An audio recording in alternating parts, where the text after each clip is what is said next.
शिक्षा की पद्धति के बारे में, उसमें परिवर्तन लाने के बारे में, इस क्षेत्र में हमें जो असफलता हाथ लगी है, उसके बारे में अभी मेरे मित्र ने बहुत कुछ कहा है।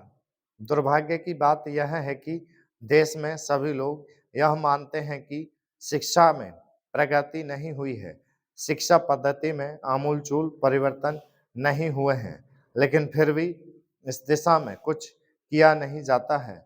ऐसा प्रतीत होता है कि इस विषय में कुछ भी करने की स्थिति में हम नहीं रहे हैं। स्थिति ज्यों की त्यों चली आ रही है। इतना होने पर भी शिक्षा की मद पर होने वाला जो खर्च है और जो उसकी लिए धनराशि आवंटित की गई है, वह भी बहुत थोड़ी है। लेकिन उस पर ना जाकर मैं आपका ध्यान इस ओर दिलाना चाहता हूँ कि मर्ज बढ़ता ही गया। ज्यों-ज्यों दवा की वाली कहावत ही आज चरितार्थ हो रही है।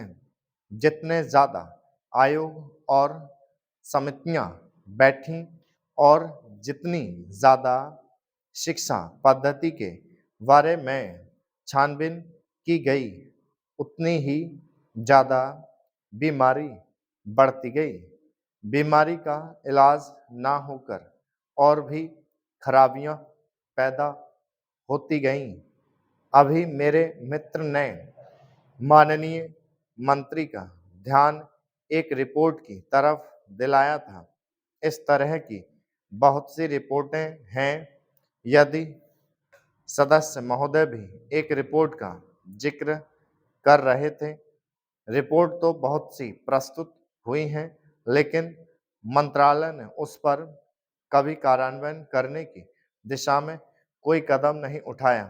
अपनी इस हालात को उन्होंने इसी सदन में स्वयं स्वीकार किया है। अपनी व्यवस्था को उन्होंने स्वयं यहाँ प्रकट किया है।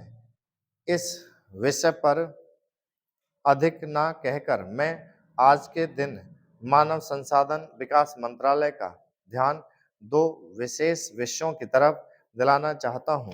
पहली बात तो मैं हिंदी के बारे में कहना चाहता हूँ। मंत्रालय का काम हिंदी का प्रसार और प्रचार करना है। हिंदी हमारे देश की राष्ट्रभाषा है। संविधान ने उसको राष्ट्रभाषा का स्थान दिया है, लेकिन हिंदी को वह स्थान अभी तक भी ठीक से प्राप्त नहीं हुआ है। इसके कई कारण हो सकते हैं। एक कारण हिंदी प्रेमियों का अधिक उत्साह हो सकता है। दूसरा दलगत राजनीति से प्रभावित होकर राजनेताओं का भाषा के बारे में अपनाया गया दृष्टिकोण हो सकता है। महोदय, जो यह बजट प्रस्तुत हुआ है, वह देश का एक ऐसा नया चित्र उपस्थित करता है, जो चित्र उन्माद का है, आशा का है, सफलता का है।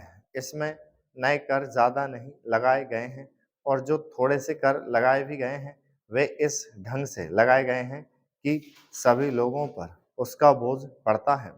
इससे भी उनको निराशा हुई है। दूसरी बात जिससे उनको निराशा हुई है, यह है कि 1-2 वर्ष देश को लेन-देन के मामले में कठिनाई का सामना करना पड़ा था। योजना को कठिनाई में पड़ना पड़ा था। वह कठिनाई दूर हो गई है और मैं सदन की तरफ से उन देशों को धन्यवाद देना चाहता हूँ। उन देशों के प्रति आभार प्रदर्शित करना चाहता हूँ, जिन्होंने हमारी इस कठिनाई को दूर करने में आगे बढ़कर हाथ बटाया है। मेरे मित्रों को इससे निराशा हुई है कि विदेशी सहायता बहुत ज़्यादा और तेज़ी से पहुंच रही है और हमारी जो कठिनाई दूर हो गई है, इससे उसको परेशानी हुई। कम्युनिस्ट इसलिए भी परेशान हैं कि पिछले 1-2 वर्षों में देश की पैदावार बहुमुखी ढंग से बढ़ी है, औद्योगिक पैदावार बढ़ी है। यह उनके लिए निराशा का कारण बना है। उनकी निराशा इसलिए भी बढ़ी है कि उनका मालिक, उनका मित्र हमारे देश की सीमा पर जब फौज लेकर खड़ा है और जब देश पर खतरा है, स्टॉप